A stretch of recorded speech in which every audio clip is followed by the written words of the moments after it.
కొనిచ్చువా guys, మన NCERT biology class 11 class 12 finish చేయడానికి ఎన్ని రోజులు పడుతుంది, ఎన్ని గంటలు పడుతుంది? సో నిజం చెప్పాలంటే చాలా ప్రాక్టికల్గా మీరు ఎన్సీఆర్టీ బయాలజీ మొత్తం కంప్లీట్ చేయడానికి మీకు 200 అవర్స్ పడుతుంది. 200 డేస్ కాదు, 200 అవర్స్ మాత్రమే పడుతుంది. 200 అవర్స్లో మీరు ప్రాపర్గా ఒక డిసిప్లైన్తో కన్సిస్టెన్సీతో చదివితే ఖచ్చితంగా మీరు 200 అవర్స్లో ఎన్సీఆర్టీ బుక్స్ రెండు ఫినిష్ చేయొచ్చు. అది ఎలాగో నేను మీకు ఈరోజు చెప్తాను. So guys, so how to complete NCERT biology in 200 hours. So one thing remember, first thing, never give up. Give up ఇవ్వకండి, ఇప్పుడు కాదు ఎప్పుడు కాదు, ఈవెన్ ఎగ్జామ్కి వెళ్ళే ముందైనా కానీ జస్ట్ నెవర్ గివ్ అప్. ఇది మాత్రం గుర్తుపెట్టుకోండి. వీలైతే మీ రూమ్లో ఎక్కడైనా పేస్ట్ చేసుకోండి, never never give up. And one thing, so మనం ఎలా చదివితే 200 అవర్స్లో ఫినిష్ అవుతుంది, ఒక చిన్న మ్యాథ్స్ క్యాలిక్యులేషన్తో చెప్తాను, మీకు చాలా ఈజీగా అర్థమవుతుంది. One thing, so is NCERT sufficient? మనం ఈ 200 అవర్స్ చదివి ఎన్సీఆర్టీ ఒక్కటి చదివితే సరిపోతుందా? ఎస్. ఎందుకు అంటే 85% క్వశ్చన్స్, మ్యాక్సిమం 85% కంటే తక్కువ క్వశ్చన్స్ మీకు తక్కువ కాదు, 85% క్వశ్చన్స్ మీకు ఎన్సీఆర్టీ నుంచి వస్తాయి. అన్డౌటెడ్లీ, దీంట్లో మాత్రం డౌట్ పెట్టుకోకండి. ఓకే, దీనికంటే తగ్గదు. అంటే మ్యాక్సిమం 85% మీకు ఎన్సీఆర్టీ మీ చేతుల్లోనే ఉంది. కాబట్టి కాకపోతే కొన్ని చాప్టర్స్ మాత్రం ఎన్సీఆర్టీ లానే చదివేసేయాలి. దాన్ని ఏం మ్యానిపులేట్ చేసి మనం ఏం మార్చలేము. ఎన్సీఆర్టీతో ఒక్కటే కట్ ఆఫ్ని రీచ్ అవ్వచ్చా? చెప్పాలి అంటే రీచ్ అవ్వచ్చు when you are very perfect in NCERT. Okay, కొన్ని ఏ చాప్టర్స్ వదలకుండా, ఏ కాన్సెప్ట్ వదలకుండా మీరు ఎన్సీఆర్టీ మాత్రమే చదివితే you can get a cut off. మీకు ఎన్సీఆర్టీ పర్ఫెక్ట్ అవుతుంది. సో రెక్టాఫికేషన్ అంటారా, అంటే ఈ చాప్టర్స్ని ఇలానే చదవాలి. ఈ చాప్టర్స్ని మీరేం మ్యానిపులేట్ చేయలేరు, దాంట్లో నుంచి ఏం అప్లికేషన్ బేస్డ్ క్వశ్చన్స్ రావు. ఎలా ఉండే ఫ్రేజెస్, ఎలా ఉండే ఎగ్జాంపుల్స్ అలానే గుర్తుపెట్టుకోవాలి. మీరు ఎక్స్ట్రా ఎగ్జాంపుల్స్ గుర్తుపెట్టుకోవలేదు, ఎక్స్ట్రా కాన్సెప్ట్ గుర్తుపెట్టుకోవలేదు. అలాంటి చాప్టర్స్ ఇవి. సో అలాంటి చాప్టర్స్ ఏంటో లిస్ట్ చెప్తాను, నోట్ చేసుకోండి. మీ ఎన్సీఆర్టీ బుక్లో టిక్ చేసుకోండి. లివింగ్ వరల్డ్ సింపుల్, ఎలా ఉంటే అలానే చదవండి. బయోలాజికల్ క్లాసిఫికేషన్, దాని తర్వాత living world, biological classification, plant Kingdom, animal Kingdom, plant morphology, plant anatomy. దీంట్లో ఏం మార్పులు చేస్తారు వాళ్ళు? అలానే frog, cockroach, plant growth and development. ఈ చాప్టర్స్ని ఎంటైర్ ఎన్సీఆర్టీ బై హార్ట్ చేయాలంతే. ఇంకా క్లాస్ 12కి వచ్చేస్తే microbes in human welfare, ecology, ఇవన్నీ 100% ఎన్సీఆర్టీ చాప్టర్స్. మీరు ఎన్సీఆర్టీ ఎలా ఉందో అలా చదవాలంతే. దాన్ని మీరు ఎటువంటి మ్యానిపులేషన్ చేయబడలేదు. అండ్ రిపిటేటివ్ చాలా ఇంపార్టెంట్. దీనికి రివిజన్ అయితే రెగ్యులర్గా రివైజ్ చేస్తూనే ఉండాలి. ఏదో ఒక్కసారి చదివి గుర్తుపెట్టుకోవాల్సిన అవసరం లేదు. మీరు ఎన్ని ఎక్కువసార్లు రిపీట్ చేస్తారో ఈ చాప్టర్స్ అంత మీకు గుర్తుంటుంది. అండ్ అలానే వేరే చాప్టర్స్ ఉంటాయి. ఈ పర్టికులర్ థింగ్ గురించి నేను చెప్పాలి. చాలా మందికి ఒక డౌట్ ఉంది, new plant families. New plant families ఒక పెద్ద బర్డన్ లా తయారైంది తెలుసా చాలా మందికి. ఎందుకంటే స్పెసిఫిక్గా అడుగుతుంటారనమాట, మ్యామ్ న్యూ ప్లాంట్ ఫ్యామిలీస్ ఎలా మ్యామ్ గుర్తుపెట్టుకోవాలి అని. గైస్, ఒక హానెస్ట్ ట్రూత్ ఏంటంటే న్యూ ప్లాంట్ ఫ్యామిలీస్ నుంచి మహా అయితే ఒకే ఒక క్వశ్చన్ వస్తుంది. ఆ ఒక్క క్వశ్చన్ కోసం మీరు విపరీతంగా స్ట్రెస్ చేసుకోబడలేదు. మేము క్లాస్లో చెప్పే నోట్స్ ఎంతవరకు చదవాలి, రిమెంబర్ అది కంపారిటివ్గా చదవాలన్నమాట. ఫ్యామిలీస్ ఎప్పుడు కూడా సపరేట్గా చదివితే కన్ఫ్యూజనే వస్తుంది. ఎప్పుడైతే మీరు సొలనేసి, ఫ్యాబేసి, లిలియేసి, మాల్వేసి, బ్రాసికేసి అని చెప్పి కంపారిటివ్గా చదువుతారో అప్పుడు ప్లాంట్ ఫ్యామిలీస్ చాలా చాలా ఈజీ అవుతుంది మీకు. ఓకే, సో కానీ ఇప్పుడే మీరు అంత స్ట్రెస్ పెట్టుకోకండి ప్లాంట్ ఫ్యామిలీస్ మీద. ప్రాపర్ నోట్స్, ప్రాపర్ కంపారిటివ్గా మేము చెప్తాం. పాయింట్ వైజ్ ఇప్పుడు నేను చెప్పిన చాప్టర్స్ ఏవైతే రిపిటేటివ్, అంటే మీరు ఎగ్జాక్ట్ ఎన్సీఆర్టీ ఎలా గుర్తుపెట్టుకోవాలో అలాంటి చాప్టర్స్ని మీరు ఎలా చదవాలంటే పాయింట్ వైజ్ నోట్స్ రాసుకోండి. ఆ నోట్స్తో పాటు టేబుల్స్ ఇంకా మీరు ఫర్ ఎగ్జాంపుల్ బయాలజికల్ క్లాసిఫికేషన్ తీసుకున్నారు. బయాలజికల్ క్లాసిఫికేషన్లో మీకు కంపారిటివ్ నోట్స్ ఉంటుంది చూడండి. ప్రతి కింగ్డమ్ని కంపేర్ చేస్తూ చదవాలి. అలాంటి కంపారిటివ్ టేబుల్స్ ఉండాలి, ఫ్లో చార్ట్స్ ఉండాలి. ఇలా వేసుకొని ఒక ప్రాపర్ ఓన్ నోట్స్ని ప్రిపేర్ చేసుకోండి. ప్రతి ఒక్కరికి వాళ్ళ సొంత నోట్స్ ఉండాలి, వాళ్ళ సొంత షార్ట్ నోట్స్ ఉండాలి. అది మీరే రాయాలి. మీకు శ్రమ అనిపించినా ఏమనిపించినా వర్క్ చేయాలంతే. అది హార్డ్ వర్కా స్మార్ట్ వర్కా ఏదైనా వర్క్ చేయకుండా ఏది రాదు. నిమోనిక్స్. సో నిమోనిక్స్తో నాకు అర్థం కానిది ఏంటంటే చాలామంది ఈ ఎగ్జాంపుల్స్ గుర్తుపెట్టుకోవడానికి మళ్ళీ ఒక పెద్ద స్టోరీ గుర్తుపెట్టుకుంటారు. సో నిమోనిక్స్ కూడా ఒక బర్డనే తెలుసా. నిమోనిక్స్ ఎప్పుడు కూడా ట్రిక్కీగా, సింపుల్గా, అసలు అలా ఫింగర్ టిప్స్లో ఉండాలి. నిమోనిక్స్ మళ్ళీ మీకు ఒక నోట్స్ అవ్వకూడదు, మళ్ళీ అదొక బర్డన్ అవ్వకూడదు. అలాంటి నిమోనిక్సే చెప్తాం. సో లాస్ట్ నీట్ 2025కి చాలా షార్ట్స్లో మీరు చూసుకోండి, చాలా ఈజీ నిమోనిక్స్, ఇంతేనా అనిపిస్తాయి నిమోనిక్స్ అంటే. మీరు సపరేట్గా ఒక స్టోరీ దానికోసం ప్రిపేర్ చేయకండి.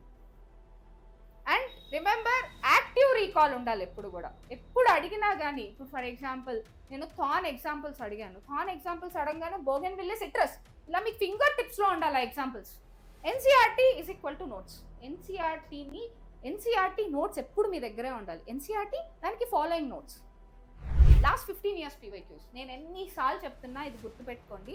లాస్ట్ 15 years PYQs అన్నీ మీరు 100% యాక్యురసీతో ఫినిష్ చేసి ఉండాలి. 200 క్వశ్చన్స్ చాప్టర్ వైజ్ చేయాల్సిందే. 200 కంటే తగ్గకుండా చూసుకోండి, ఎక్కువైనా పర్వాలేదు, తగ్గకుండా చూసుకోండి. And with 100% accuracy. ఆ క్వశ్చన్ ప్రాక్టీస్ కూడా 100% యాక్యురసీతో ఉండాలి. 1-2 మిస్టేక్ అయినా అవి ఎర్రర్ నోట్స్లో రాసుకొని కరెక్షన్ చేసుకుంటూ ఉండండి. Maintain error notes. మీరు ఎక్కడ రెగ్యులర్గా మిస్టేక్ చేస్తున్నారో వాటి మీద ఎర్రర్ నోట్స్ రాసుకుంటే గుర్తుంటుంది, అరే నాకు ఈ టాపిక్ మీద అర్థం కావట్లేదు, మళ్ళీ నేను క్వశ్చన్ చేయాలి, మళ్ళీ దీని మీద నేను గ్రిప్ తెచ్చుకోవాలి అని చెప్పి. ఇప్పుడు కొంతమందికి పెడిగ్రీ అనాలిసిస్ చాలా కన్ఫ్యూజింగ్గా ఉంటుంది, కొంతమందికి డిఎన్ఏ ఫింగర్ ప్రింటింగ్ ఎంతసేపు చదివినా కొన్ని అర్థం కావు. అలాంటివి కాన్సెప్చువల్ చాప్టర్స్కి వచ్చేసరికి మెయిన్గా human physiology, plant physiology, biotechnology, molecular basis of inheritance, principles of inheritance and variation, reproduction, evolution. So take it. ఈ చాప్టర్స్ అన్నీ కూడా కాన్సెప్చువల్ చాప్టర్స్. ఈ చాప్టర్స్కి బేసిక్స్ అర్థం కాకపోతే ఇది అర్థం కాదు. సో కాబట్టి ఈ చాప్టర్స్ అన్నిటికీ కూడా మీరు ఖచ్చితంగా ఒక ప్రాపర్ నోట్స్ ప్రిపేర్ చేసుకోవాలి. వన్ థింగ్, ఈ చాప్టర్స్కి డీటెయిల్డ్ లెక్చర్స్ చూడాల్సిందే. ఓకే, షార్ట్ కట్స్ ఉండవు ఈ చాప్టర్స్కి. ఇంకొక విషయం ఏంటంటే అవుట్ ఆఫ్ ఎన్సీఆర్టీ అని చాలా మంది మాట్లాడతారు కదా. అదే నేను ఇందాక 85% ఎన్సీఆర్టీ అని చెప్పాను, అంటే రిమైనింగ్ 15% అవుట్ ఆఫ్ ఎన్సీఆర్టీయే కదా. అసలు అవుట్ ఆఫ్ ఎన్సీఆర్టీ అంటే ఏంటంటే, ఫర్ ఎగ్జాంపుల్ నేను మీకు ఒక ఎగ్జాంపుల్ చెప్తాను, అర్థం చేసుకోండి. రీప్రొడక్షన్ ఉంది, హ్యూమన్ రీప్రొడక్షన్ ఉంది, రీప్రొడక్టివ్ హెల్త్ ఉంది. ఈ 2 చాప్టర్స్ ఉన్నాయి కదా. హ్యూమన్ రీప్రొడక్షన్లో మీకు ఏం చెప్తారు, మెన్స్ట్రేషన్కి రిలేటెడ్గా మీకు LH, FSH, ప్రొజెస్టిరాన్, ఈస్ట్రోజన్ అని చెప్తారు. ఇక్కడ రీప్రొడక్టివ్ హెల్త్లో కాంట్రాసెప్టివ్ మెథడ్స్ గురించి చెప్తారు. కాంట్రాసెప్టివ్ పిల్స్ ద్వారా మనకి సర్వైకల్ మ్యూకస్ థిక్ అవుతుంది. ఆ సర్వైకల్ మ్యూకస్ ఏ హార్మోన్ వల్ల థిక్ అవుతుంది, ప్రొజెస్టిరాన్. ఇది అవుట్ ఆఫ్ ఎన్సీఆర్టీ అంటే. అవుట్ ఆఫ్ ఎన్సీఆర్టీ అంటే ఏదో ఏలియనేటెడ్ టాపిక్ ఏం కాదు. మనం ఎన్సీఆర్టీలో చదివే దాంట్లోనే కొంచెం బయటికి వెళ్ళి ఈ రెండింటిని కనెక్ట్ చేసి ముడేసి అడగడం అంతే. పెడిగ్రీ అనాలిసిస్, డిసీజ్, యాంటీబాడీస్, వీటి మీద ఇంకొంచెం ఎక్స్ట్రా వర్క్ చేయాల్సిందే. బికాస్ వీటికి అప్లికేషన్ బేస్డ్, అంటే డిఫరెంట్ సినారియోస్లో కొంచెం ఆలోచించి మనం రాయాలి. ఇప్పుడు ఇమ్యూనిటీ, పెడిగ్రీ, డిసీజ్, ఇవన్నీ. సో టాపిక్ వైజ్ అప్రోచ్ ఉండాలి ఖచ్చితంగా. Topic wise, not chapter wise, not unit wise, topic wise approach ఉండాలి. And keep a boundary. పర్టికులర్గా స్కోప్ ఆఫ్ సిలబస్ ఏంటో తెలుసుకోవాలి, ఎంతవరకు అడుగుతారు. Scope of syllabus is very very important. Beyond this అడగరు. ఇప్పుడు ఫర్ ఎగ్జాంపుల్ ఫ్రాగ్ తీసుకున్నారు, ఫ్రాగ్లో లెగ్స్లో ఏమేమి మసిల్స్ ఉంటాయి, ఫ్రాగ్లో లెగ్స్లో ఏమేమి బోన్స్ ఉంటాయి, ఈ అడగరు మనల్ని. ఇవి out of. So out of అసలు బౌండరీ, అవుట్ ఆఫ్ బౌండరీ, అసలు ఇవి అడిగే ఛాన్సే లేదు. కొంతమంది అవి కూడా నేర్చుకుంటారు తెలుసా. ఎప్పుడో ఒక 15 years బ్యాక్ ఈఏపీ సెట్లో అడిగిన క్వశ్చన్స్. ఇప్పుడు ర్యాబిట్ ఇప్పుడు లేదు, ఒకప్పుడు ఉన్నింది. ఒక 15 years బ్యాక్ ర్యాబిట్ ఉన్నింది. ర్యాబిట్ గురించి నేర్చుకుంటారు, అప్పుడు ఎప్పుడో అడిగారు కదా అని. అది ఇప్పుడు సిలబస్లో లేదు కదా. So remember your scope of syllabus. So ఒక ఫ్లో చార్ట్ చూపిస్తాను మీకు, ఇది మీరు దేని తర్వాత ఏం చేయాలి అని. ఇప్పుడు ఎన్సీఆర్టీ రీడింగ్ చేసిన తర్వాత నోట్స్ ఉండాలి. నోట్స్ తర్వాత ఈ 2 ప్యారలల్గా ప్రిపేర్ అయ్యి PYQs చేయాలి. PYQs తర్వాత ఎగ్జాంప్లరీ అని ఉంటుంది. మీరు ఫింగర్ టిప్స్ బుక్లో కూడా చూడండి, ఎన్సీఆర్టీ ఎగ్జాంప్లరీ అని ఉంటుంది. అంటే ఎన్సీఆర్టీని ఇంకా డీటెయిల్డ్గా కొంచెం బాగా ట్విస్ట్ చేసి అడిగే క్వశ్చన్స్. ఇవి ప్రాక్టీస్ చేయండి. ఇక్కడ మీకు ఒక క్లారిటీ వస్తుంది. You will be perfection. ఇక్కడ ఈ పాయింట్కి వచ్చారంటే మీకు 95% పర్ఫెక్షన్ వచ్చేస్తుంది కాన్సెప్ట్ మీద.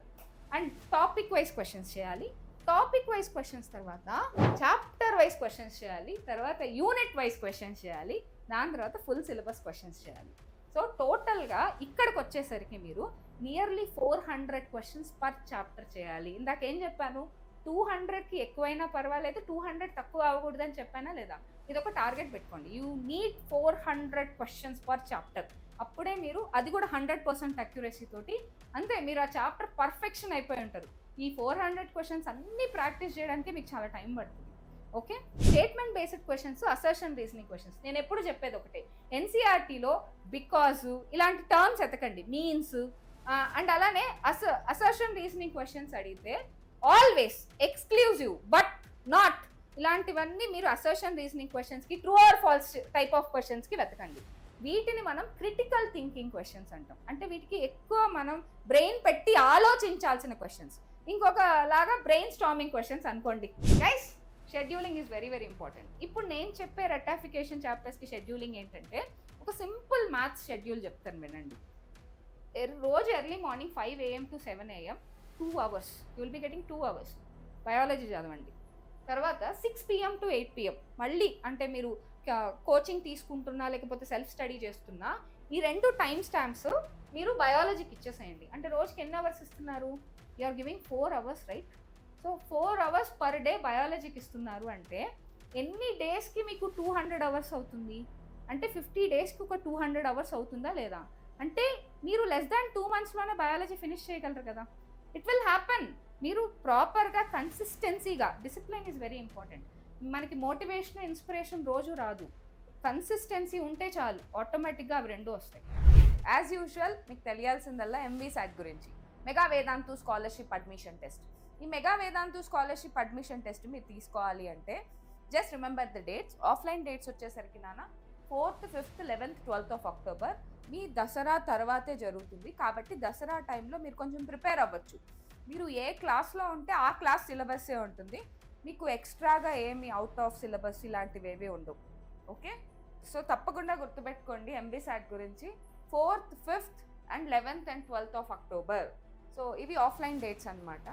అండ్ ఇవి రాయడం వల్ల నేను యాజ్ యూజువల్ రోజు చెప్పినట్టే 2.5 lakhs మెంబర్స్తో మీరు కంపీట్ చేయొచ్చు.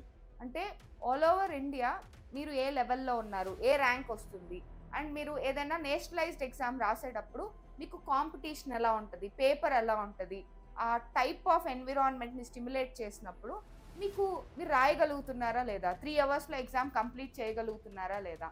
సో ఇలాంటివన్నీ మీకు చాలా క్లియర్గా తెలుస్తాయి కాబట్టి తప్పకుండా MVSATకి అయితే అపియర్ అవ్వండి.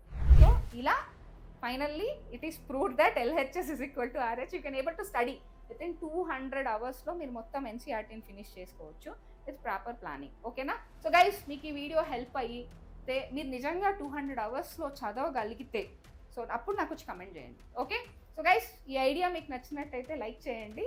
ఇలాంటి మరికొన్ని వీడియోస్ మన ఛానల్ నుంచి కావాలంటే సబ్స్క్రైబ్ చేసుకోండి. Thank you very much. అరిగతో గోజైమాస్.